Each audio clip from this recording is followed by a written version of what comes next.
Voltamos com o Bom Dia Rio Branco ao vivo na sua TV Rio Branco, canal 8 do SBT. Agora são 7 horas e 11 minutos em Rio Branco. Depois dos blocos de notícias apresentados hoje pelo meu amigo Tião Silva, agora é hora da entrevista. Eu vou conversar com o deputado Raimundinho da Saúde, do PTN. Mas antes, vamos aqui a uma utilidade pública, marca registrada da sua TV Rio Branco. Vamos lá então. A direção do Sindicato dos Professores da Rede Pública do Estado do Acre, o Simproacre, informa que o pagamento referente ao segundo lote do Prêmio Anual de Valorização de Desenvolvimento Profissional, conhecido como VDP, deve ser efetuado na primeira quinzena de agosto, ou seja, do próximo mês. A informação foi passada pelo secretário adjunto de Saúde e Cultura, José Alberto Nunes, durante reunião realizada ontem, tá, com o sindicato. Tá? Portanto, quem não receber, tá, nesta data, deve requerer o pagamento administrativamente na Secretaria de Educação, a diretoria. Agora são 7 horas e 12 minutos em Rio Branco, com apoio do Supermercado Araújo, do Araújo Mix, tá? Da New Flex, que representa no Acre os colchões Confortimag, e além da Autoescola Vitória. Eu tenho o prazer de conversar com o deputado Raimundinho da Saúde. Seja bem-vindo, deputado. Tudo bem? Bom dia. Bom dia. Prazer recebê-lo aqui no programa. Prazer meu. Estava com um tempinho que não vim aqui, para mim sempre é uma honra estar aqui nesse programa. A honra é nossa recebê-lo. Deputado, qual a avaliação parcial que o senhor faz do seu próprio mandato? Está dando para fazer tudo aquilo que o senhor prometeu e tinha pretensão de fazer? Com certeza. A gente tem vivenciado momentos difíceis, não só no Acre, mas no Brasil como um todo, uma crise que é visto a olho nu por todos os acreanos e brasileiros. E essa crise ela tem desaguado, como eu costumo dizer, dentro da Assembleia Legislativa. Quando você procura um serviço de saúde que não é atendido, quando a população procura um serviço de educação, na segurança, que não tem a resposta que ele queria ter, ele procura a Assembleia Legislativa. E o nosso mandato, desde o início, tem sido um mandato popular. Um mandato onde nós procuramos atender a todos aqueles que nos procuram. Claro que nós não conseguimos atender a todos, mas tentamos fazer aquilo que é possível no momento. Deputado, o senhor faz parte de algumas comissões técnicas permanentes na Assembleia, já que CPI não existe por lá, né? Eu queria também que o senhor fizesse um resumo, né, das suas principais ações nas comissões. Afinal de contas, para quem não sabe ou não lembra, é na comissão onde o deputado exerce de fato direito o seu mandato, né?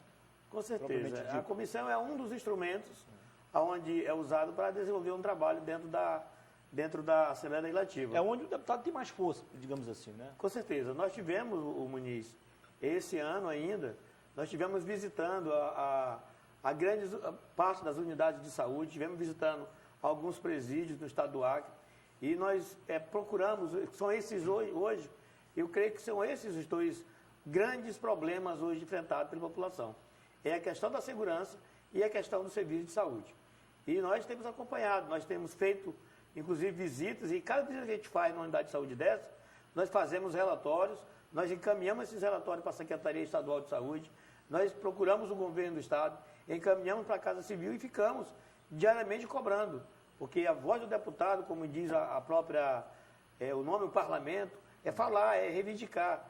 E diariamente quem acompanha nosso trabalho através do Facebook, através da imprensa, está vendo que diariamente nós estamos ali cobrando, que nós tenhamos mais segurança, tenhamos mais saúde e que possamos desenvolver um trabalho onde a sociedade possa chegar de fato. O senhor tem desenvolvido também uma ação social. Tem dado para dar uma resposta à altura em relação à grande demanda que acontece sempre? Com certeza. Nós temos hoje, eu tenho procurado focar muito naquela situação onde são as pessoas menos favorecidas. Hoje nós temos, o Muniz, um grande número de pessoas que ela passa despercebida pela sociedade, que são as pessoas com deficiência.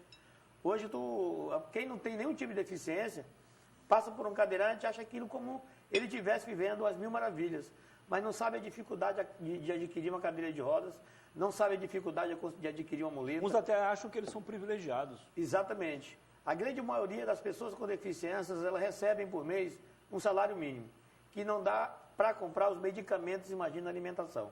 E aí nós procuramos desenvolver um trabalho nesse sentido. Nós temos aqui uma oficina ortopédica que desde quando eu entrei no mandato, eu tenho procurado fortalecer aquele trabalho ali dentro. Nós temos aqui a Fumbés, onde atende as pessoas com deficiência e atende também as pessoas que tiveram alguma deficiência transitória, um acidente de trânsito, de trabalho. E também tem o Dom Bosco ali, que nós temos tentado fazer uma parceria com os diretores para que nós possamos ajudar. Agora mesmo estamos alocando, se Deus quiser, para o mês que vem, vai sair uma emenda para a oficina ortopédica, vai sair uma emenda para a Fumbes e outra para a PAI de Cruzeiro do Sul também, que atende 250 crianças especiais naquela regional. E nós estamos procurando fazer esse trabalho em comum com essas pessoas. E não só com deficientes físicos. Nós temos também feito um trabalho com a PADEC de Cruzeiro do Sul, onde já reabilitou dezenas de pessoas que precisam de reabilitação, e também aqui em Rio Branco. Deputado, vez por outra, as empresas, sobretudo aqui no caso, com mais frequência, o Araújo, que é a maior rede de supermercados do Acre, faz anúncio nos jornais, internamente lá no sistema de comunicação, à procura de pessoas com deficiência. E tem gente desempregada. O que está acontecendo? As pessoas não estão indo, não estão atendendo ao chamado feito para ingressar no mercado de trabalho? Muniz, eu queria até aqui parabenizar o Araújo, porque o Araújo ele tem sido, de fato, um parceiro nesse sentido. Nós temos ainda que ver dentro do próprio Araújo e dentro de algumas empresas, que tem uma situação que ela é singular. Muitos gerentes, eles querendo aparecer para o dono da empresa, eles colocam, de fato, a procura de deficientes físicos. Mas ele pega um cadeirante, por exemplo, e coloca para estocar a mercadoria lá no terceiro prateleira de um supermercado. E aí o rapaz, com 2, 3 meses de trabalho, ele é demitido. Porque o cadeirante, ou uma pessoa que tem uma deficiência, ele tem que ser colocado num local onde ele pode desenvolver um trabalho. Claro. Eu tenho recebido várias denúncias de isso acontecer. Porque a própria legislação, ele exige que a empresa tenha um número adequado de funcionários, de acordo com o número que ele tem já nos seus quadros. E aí eles fazem essa contratação. Tem que cumprir um percentual, né? Percentual.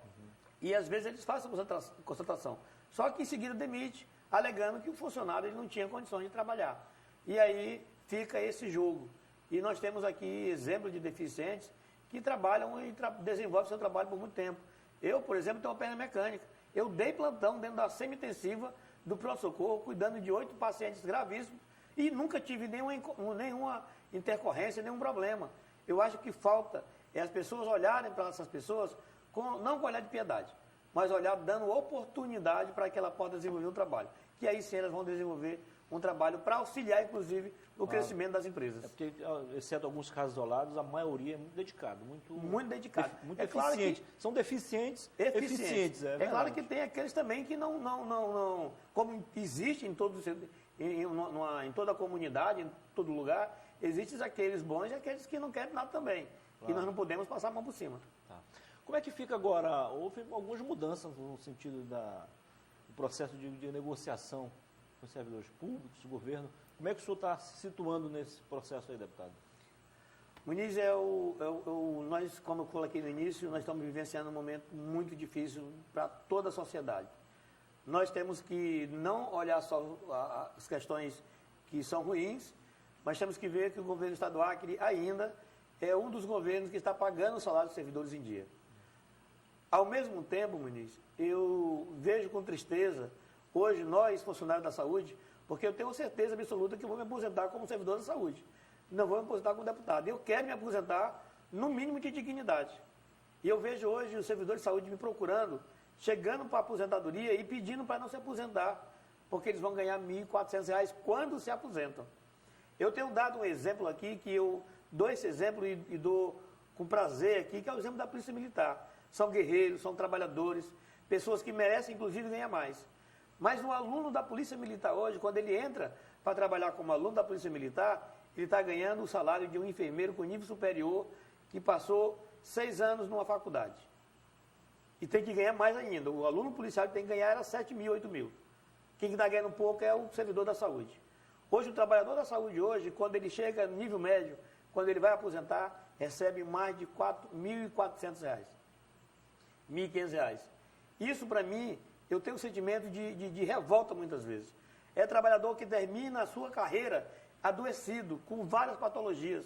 São pessoas que são obrigados a passarem dias e noites trabalhando para ter o mínimo necessário para se manter. E aí, agora com as negociações feitas com a Polícia Militar, que foi aprovado pela Assembleia Legislativa. Nós começamos a negociação com a saúde, começamos a negociação com a educação e também com a Polícia Civil. E aonde essas três categorias tiveram negociação finalizada, ainda com reajuste para 2017 e 2018, e mesmo assim o Tribunal de Contas está impedindo de ser votado na Assembleia, por conta do limite fiscal. Quando cai a receita, o limite fiscal sobe e, como não tem limite para conceder aumento, não pode ser votado na Assembleia Legislativa. Estamos pedindo, inclusive já foi solicitado, com regime de urgência, para o Tribunal de Contas um parecer que dê a legitimidade para a Assembleia Legislativa aprovar. Porque aí vem um outro problema. Está tramitando no Congresso Nacional uma PL 257, que os estados vão ficar impedidos, se ela sendo aprovada, ficar impedido de conceder reajuste, conceder novas contratações, concursos públicos, uma série de outras coisas. E se isso aprovar, antes que nossa lei aqui na Assembleia seja aprovada, esses servidores não vão ter aumento por 2 anos. E aí, o que está ruim pode ficar muito pior. Como é que os sindicatos, o senhor também é sindicalista, estão vendo tudo isso aí, essas condicionantes, ou seja, o Estado pode até se dar bem na negociação, mas vai ser obrigado a cortar na carne, começando pelos servidores, e aí? Os servidores hoje, todas as áreas, não só da saúde, mas também da educação, da Polícia Civil e de outros setores, estão vivendo os seus piores momentos. Eles estão vendo os seus salários sendo defasados pela inflação, sendo comidos pela inflação, está vendo pelo o desequilíbrio mesmo, não tendo condições de exercer a função do seu trabalho, e aí fica numa situação complicada. Os sindicatos, de certa forma, procuram fazer o que pode. Eu tenho acompanhado o Sintesac, eu tenho acompanhado o SPAT, eu tenho acompanhado o Sindicato de Educação ali dentro da Assembleia e os meninos da Polícia Civil. Eu tenho visto o esforço que eles estão fazendo, inclusive buscando advogados bons, procurando se pautar na questão jurídica, mas se esbarra na questão financeira, que quando os órgãos reguladores, como o Tribunal de Contas, o próprio Ministério Público, que é o órgão fiscalizador, ele diz que não pode, o governo não vai poder fazer de jeito nenhum. E aí fica aquele impasse, o servidor não quer saber disso. O servidor está trabalhando e quer saber ser valorizado. E quando vê ainda ter outras categorias sendo beneficiadas em detrimento de algumas, aí fica ainda pior situação ainda. Nós estamos fazendo aquilo que a gente pode, muitas vezes, eu tenho até dito para alguns servidores que procuram, dizer, Mindinho, procura fazer mais pela gente, procura brigar mais. A gente tem um limite. Nós, como deputados, nós não temos o poder da caneta de dizer eu vou dar um aumento de 30% para os servidores. A quem dera que eu pudesse fazer isso. Tem o direito só de denunciar, de nós temos o direito de cobrar, espernear, executar não. Espernear, de correr atrás, de brigar, mas isso eu tenho feito. E nós, Muniz, eu tenho dito sempre, tenho feito isso, ainda inclusive antes de ontem, domingo, num grande evento que nós fizemos ali na Baixada da Sobral, com quase 1000 pessoas. Falei para o prefeito e sempre eu falo isso em nossas reuniões. Eu não sou deputado para defender o governo. Eu sou deputado para defender aqueles menos favorecidos.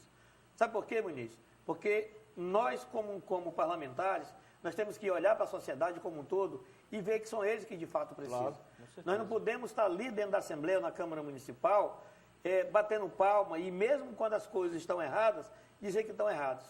Eu tive um problema com alguns gestores da parte do governo, porque eles não gostam, porque eu faço crítica na tribuna da Assembleia. Eu disse lá e vou voltar a repetir, eu não estou nem aí para secretários, para gestores de segundo ou terceiro escalão, que fiquem preocupados com raiva de mim, porque eu denuncio na tribuna da Assembleia. Se eu procurar o secretário, procurar o gestor, ele não atender a demanda da população, eu vou para a tribuna e vou falar assim, eu vou para a imprensa e vou denunciar assim, porque esse é o papel do parlamentar. A gente não pode estar ali dizendo só amém.